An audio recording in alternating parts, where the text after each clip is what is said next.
What's up, guys? So before getting started, we're gonna be discussing a little bit of spoilers that we're gonna get in the 3.0 version of Honkai Star Rail. So I suggest that you skip this video if you don't want to know more about that, instead of what you're actually looking right now. But if you want to know, then stick in the video. I'm sure you're gonna find it very interesting. Now, there are gonna be two new items that are gonna be available in the 3.0 version of Honkai Star Rail, which is gonna be the wishful resin and the variable dice. I want to discuss each item, and I really want to share my opinion because I truly and firmly believe that this is only gonna be a lot of headache for a lot of free-to-play players who are not gonna be able to get these items at all. And I really don't think it's a good idea what they're actually doing right now. So I want to talk about the wishful resin, what can we expect and how does it work. Now, the main reason of the wishful resin that we are seeing right now is that we can actually re-roll the substance that we have on relics, as we see right here. If we use one wishful resin, we can get one substat guaranteed, but if we use 4, we can get 2 of them guaranteed in our artifact, in our relic. So a little bit of things to know right now is we don't know the availability of these items. They probably are gonna be available in the battle pass that Honkai Star Rail has. So they're probably gonna be blocked by 2 free-to-play players. That obviously sucks, but the other main reason is you need to use the self-modeling resin. What does this mean? Means that you can't change the substats of artifacts of relics that you already have. You have to create this from scratch, and it's gonna be a lot of pain because maybe you have already that set ready. You're not gonna be able to use the wishful resin on that. Another thing that we can check right now is consumable that we can ask up to 2 custom substats, and it's gonna require 4 wishful relics.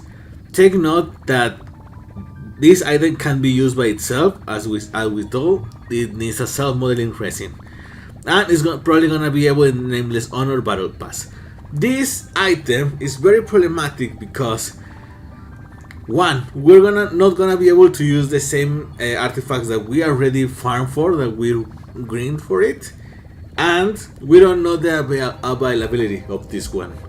The other item that I want to discuss is the variable dice. Now, this item is very different. First, we need to use it. We can only use it on relics that are at level 15.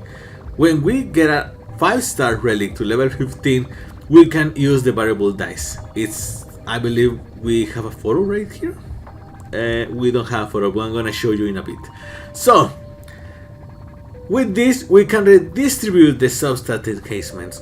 We can reroll the substat that we already have, which it could probably mean that it's similar to the wishful resin, but this is one for the relics that we already have.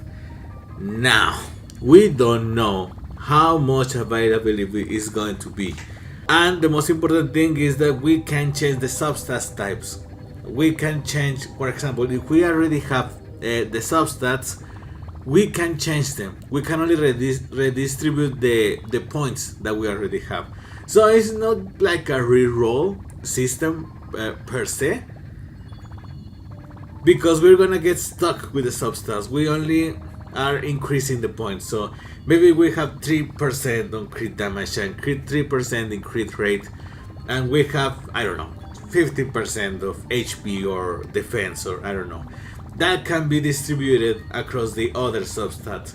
I don't think we have control over that, honestly. We will have to wait until it's available, the item in game. But yeah, this item, I don't really think that. Oh, this is also very important. We can turn 3 self-modeling resin into 1 variable dice. And another thing that I want to show you about this is right here. One self-modeling resin can also be exchanged to get one wishful resin, but we can also exchange 800 relic remains to turn them into wishful resin. So we already know with this fact that the wishful resin is more cheap and available than the variable dice. I mean, exchanging 3 self-modeling resin for 1 variable dice, it's a lot. It's not common. It's not worth it. Here, this is the photo right here. But yeah, I don't really think this is as good as people will think or will believe it is when the item gets released. It's gonna depend, honestly. But at the end of the day, I don't think this is a good idea because they are really playing with.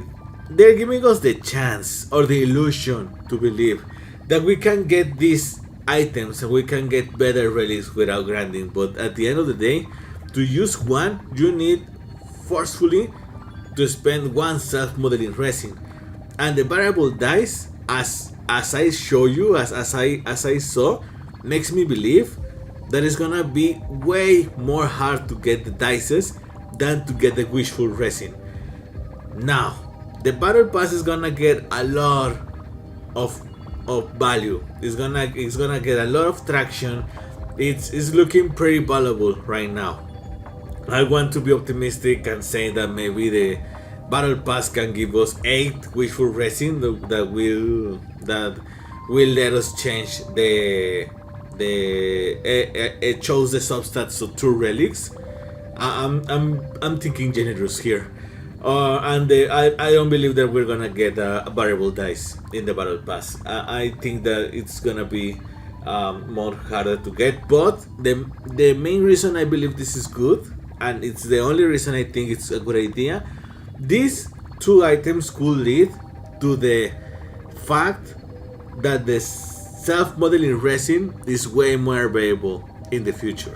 When we create an artifact, we need the self-modeling resin, and it's gonna I choose the wrong time. Okay, here it goes.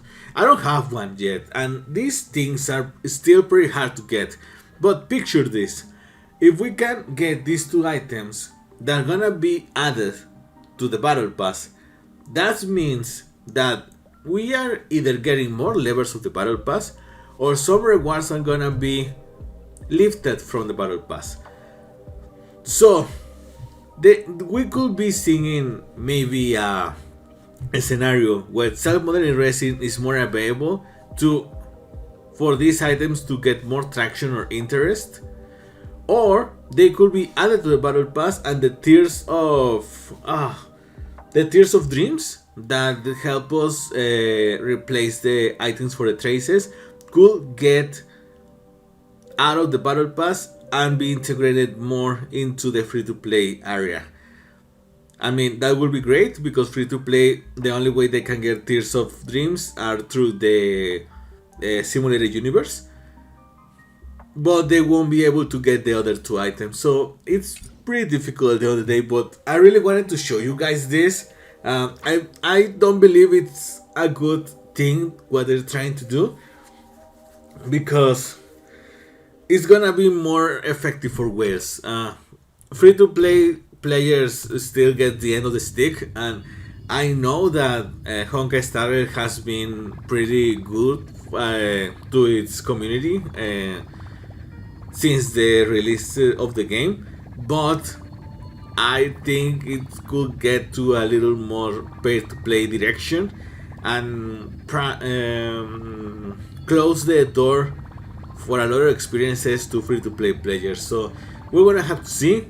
I just wanted to share your thoughts with you. I'm sorry. Thank you so much for watching the video. What do you think about these 2 items? Do you believe they're good? They could be add a lot of gravitas to the game.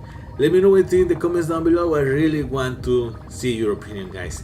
But that will be all for today. Thank you so much for watching. I'm gonna be leaving with 2 videos at the end. I hope you like them, and I'll see you next time.